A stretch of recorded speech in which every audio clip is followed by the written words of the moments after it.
బంగాళాఖాతంలో ఏర్పడిన అల్పపీడనం ప్రభావంతో ఇవాళ నుంచి 4 రోజుల పాటు కోస్తాలో, రేపటి నుంచి రాయలసీమలో విస్తారంగా వర్షాలు కురుస్తాయని వాతావరణ శాఖ తెలిపింది.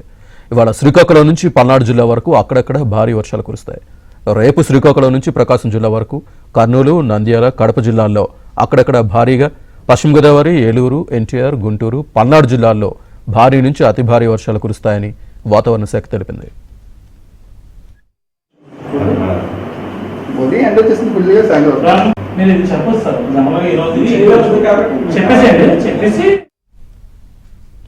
కోస్తాలో తీరం వెంబడి బలమైన గాలులు వీచే అవకాశం ఉన్నందున మత్స్యకారులు సముద్రంలో చేపల వేటకు వెళ్లరాదని, సముద్రంలో ఉన్నవారు తక్షణమే తీరానికి చేరుకోవాలని సూచించింది. కాగా ఇవాళ కోస్తా జిల్లాల్లో కొన్ని చోట్ల భారీ వర్షాలు, తర్వాత 2 రోజులు అక్కడక్కడ భారీ నుంచి అతి భారీ వర్షాలు కురుస్తాయని విపత్తుల నిర్వహణ సంస్థ తెలిపింది.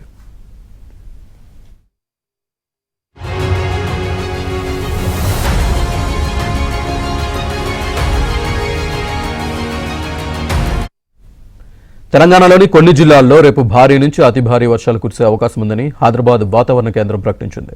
కొన్ని జిల్లాల్లో ఇవాళ భారీ వర్షాలు కురిసే అవకాశం ఉందని తెలిపింది. అటు గోదావరి, కృష్ణా నదులకు వరద పెరుగుతోంది.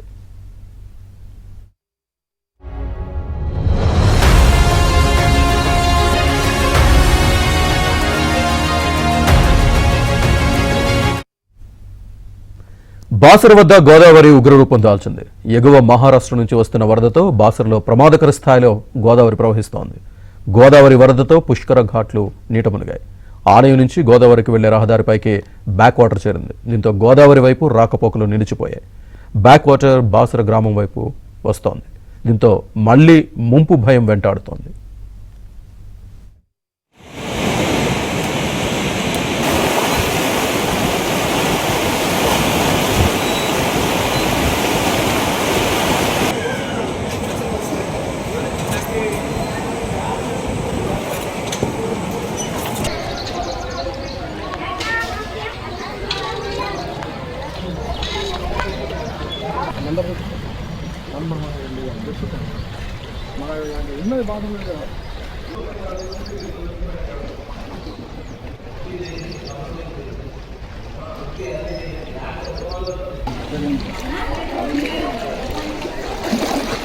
ఒకటి మధ్యలో వేసేసాను.